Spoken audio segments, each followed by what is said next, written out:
নমস্কাৰ দৰ্শকসকল, বহুত দিনৰ ভিডিঅ'তে মোৰ আপোনালোকক পুনৰ লগ পোৱাৰ ভাগ্য ঘটিল। আগৰ ভিডিঅ'ৰ দৰে এইটো ভিডিঅ' যদি আপোনালোকে আঁকোৱালিলে সেইটো আশা কৰিম। আৰু কিছুমান উল্টা কথা কওঁ যাতে কথাবিলাক কোনো গাত খেচতে নলয়। কমেডি হিচাপে এতিয়া সেইখিনিয়ে আৰু গতিকে আহক ভিডিঅ'টো আৰম্ভ কৰোঁ। আজি আমি ফাৰ্ষ্ট অলপ মানে কম্পেৰিজনেদি আৰম্ভ কৰিম, মানে ফেমিলি কম্পেৰিজন, মানে ষ্টাৰ প্লাছৰ ফেমিলি আৰু যিবিলাক আমাৰ জেনেৰেল ফেমিলি আছে, আমাৰ ফেমিলিতে ধৰি লওঁ। ডিফাৰেঞ্চ বহুত আছে। ষ্টাৰ প্লাছৰ যিটো আইডিয়েল ফেমিলি থাকে সেই নান ফেমিলি আমাৰ জেনেৰেল অসমত দেখা নাযায়। মানে আমাৰ আৰু ঘৰত এনেকৈ বাগাত দিবলৈকে এক্সট্ৰা ৰুম নাই ষ্টাৰ প্লাছৰ দৰে। মানে আমাৰ যোনে য'তে পাই তাতে বাগৰি থাকে, কোনোবা বিচনাত, কোনোবা পাকাত, কোনোবা বিচনাৰ তলত, মানে য'তে ৰাতি তাতে কাটি আন আৰু মানে বহুত ডিফাৰেঞ্চ থাকে। এটা আইডিয়েল সংস্কাৰী ফেমিলিত যদি আমি কওঁ, ফেমিলি শ্ব' ৰিপাব্লিক টিভি বা প্ৰাগ নিউজ বা নিউজ লাইভ।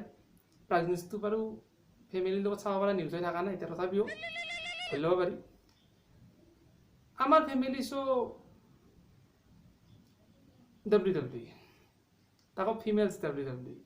মানে আমাৰতে আলোচনা নহয় যে দেশত কি চলি আছে, আমাৰ ঘৰত আলোচনা হয় চাৰ্লিটলাৰ বেছি থকা না বেকিলিন বেছি থকা। মানে একদম মানে সেনা আইডিয়েল ফেমিলি নহয় আমাৰ। মানে সেনা আমাকে ৰাতিপুৱা কোনো এনেকৈ মানে মন্দিৰত থালিখন লৈ ঘৰৰ পানী চিটি কোনো খুন্দিব উঠাব নাহে। টিলিঙাটো বাজে বাবা উঠা ৰাতিপুৱা হ'ল, এনেকৈ আমাক কোনো উঠাব নাহে। আমি সাৰিব বাচন ধোৱা শব্দত মানে টিভি যি দেখে একতানে মোৰ শক্তি এনেকৈ ঘূৰি আছে, নাওমেটি ঘূৰি দিলাক চাফা হৈ গ'ল। আমাৰ নহয়, আমাৰ মাদাৰে পোৱা কাঠমিস্ত্ৰীৰ ৰেন্দা মাৰা দি বাচন ধুৱে। গতিকে বাচন ধোৱা শব্দ প্লাছ মাদাৰৰ গালি ইজিকেলটো মই পালোঁ হাৰি।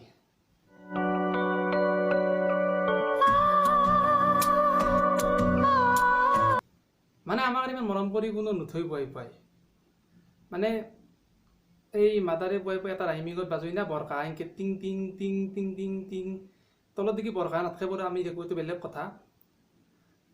মানে কিহেদি মাৰি খাই বনায় আপোনালোকে বৰকাহাতে খাইছি। আৰু তো সেই আন্ধু চাপা কৰা বাৰী, মাদাৰৰ ৰিলেক্সৰ চেণ্ডেল, ফাদাৰৰ জোতা, আৰু এদিন 150 কিলোমিটাৰ প্ৰতি ঘণ্টা স্পীডত গল্ডেন চাটাৰ টেমাটো মাৰি দিছিল। সেইটো গাত পল্লিতো মই আজি ভিডিঅ' বনাব বাচি নাথাকিলোঁ।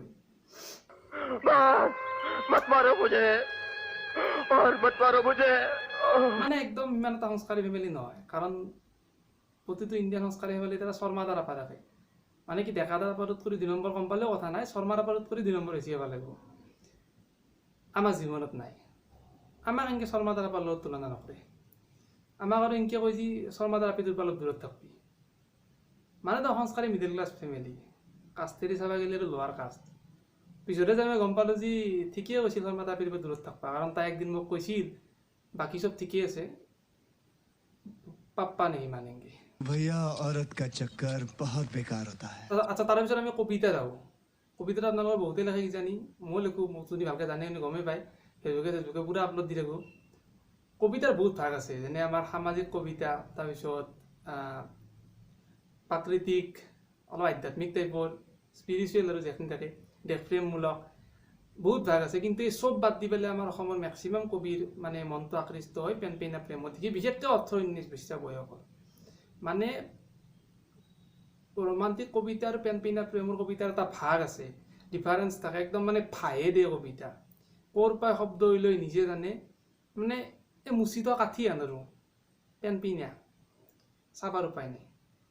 সকলোৱে মানে নিজৰ নিজৰ পৃথিৱীৰ একতা অৰিজিত সিং। আচ্ছা, এইটো অলপ মই বাদ দিলোঁ। ডিজিটেল ইণ্ডিয়াত আহোঁ। মোদীৰ এটা সপোন আছে বহুত ডাঙৰ, এইটো হ'ল ডিজিটেল ইণ্ডিয়া, ইণ্ডিয়াক ডিজিটেল কৰা। ময়ো প্ৰথম বিশ্বাস কৰিছিলোঁ, তাৰ কাৰণে পদক্ষেপো ল'লোঁ। প্ৰথম মই ডিজিটেল হ'লোঁ, ঘৰখনক ডিজিটেল কৰা মাথা মাৰিলোঁ, সমাজখনক ডিজিটেল কৰা মাথা মাৰিলোঁ। গতিকে মই এটা পদক্ষেপ ল'লোঁ যে মাক এটা ফেচবুক একাউণ্ট খুলি দিলোঁ। আৰু তাৰপিছত মোদীৰ ডিজিটেল ইণ্ডিয়াৰ সপোনৰ দৰে মোৰো জীৱনৰ সুখ শান্তি চব ধুলিচ্ছা। মানে এতিয়া যদি মই বিনা কাৰণত গালি খাওঁ, যে মই গম পাওঁ যে ফেচবুকত কাৰোবাৰ লাভ ৰিয়েক্ট আইছি ছোৱালীৰ, আৰু নাই ইনকে চাবা নেংগে। ওৱান্স এ লিজেণ্ড ছেইড অপ্পো মোবাইলত বিউটি প্লাছেৰে মাৰা ফটো, পিছে ৰিয়েলত বা চিনি পাই না নাপায়, এই ৰিয়েলত কৰি বহুত বেলেগ হৈ তাতে। গতিকে তাতে আহে, আৰু আহাৰ দিনা মই মানে কবিতাটো ছেম কেছ আৰু ফেচবুকত মই কবিতা আপলোড দিওঁ, মানে যোনদিনা মই মোবাইল টিভি থাকে মাদাৰ অলপ কেৰাকৈ চাই থাকে, সোনদিনা মই গম পাওঁ যি সময় উপনীত হৈছে যে কবিতাৰ অলপ ৰোমান্টিকতাটো কমে দিয়া ভাল, স্বাস্থ্যৰ পক্ষে ভাল। আৰু সেই হিচাপে ক'ব পৰা কৰি থাকোঁ। তাৰপিছতে একবাৰ মই এটা কবিতা ইউটিউবত আপলোড দিলোঁ, কবিতাটো দুৰ্গৰ প্ৰেমৰ কবিতা। কবিতাৰ শিৰোনাম হ'ল নলবাৰী কলেজৰ নীলাঞ্জনা তুমি। প্ৰথম লাইনটো ইনকে ষ্টাৰ্ট হৈ যি মনত আছে মোৰ সেই দিনটো যিদিনা তাই মোক প্ৰথম কপিটো বুজিছিল, আৰু শেষত দেখি আনাহান যি আজি নলবাৰী কলেজৰ বুকু গছকিবলৈ তাই নাই, কিন্তু আজিও মই ইয়াতে আছোঁ, ওলিয়াই গ'লে সিঁচৰিত হৈ থকা তাই স্মৃতিবোৰ সজীৱ কৰি ৰাখিছোঁ, কিবা আনাহান আৰু মানে দুৰ্গৰ প্ৰেম, একদম মোচা কাঠিয়ান বুলি যি কয় সেনাহান প্ৰেম। কবিতা আপলোড হ'ল, অলপ কাণ খান বাজিল যে কাষৰ ৰুমত কোনোবাই কবিতাটো শুনিতে কাণ পালোঁ। মই যে অলপ দৰজাখন ফাঁক কৰি চালোঁ, দেখা পালোঁ 100 ভলিউমত মাদাৰে কবিতা শুনি আছে। মই যে দৰজাখন আস্তেকৈ বন্ধ কৰিলোঁ, পাকঘৰত দৰজাখন খুলিলোঁ, তাতে ফ্ৰিজটো আছিল, ফ্ৰিজটো খুলি চালোঁ, যিখিনি খোৱা বস্তু আছিল খাই ল'লোঁ, কাৰণ ৰাতিকলৈকে যে খানা পাম মই কনফাৰ্ম নাছিলোঁ।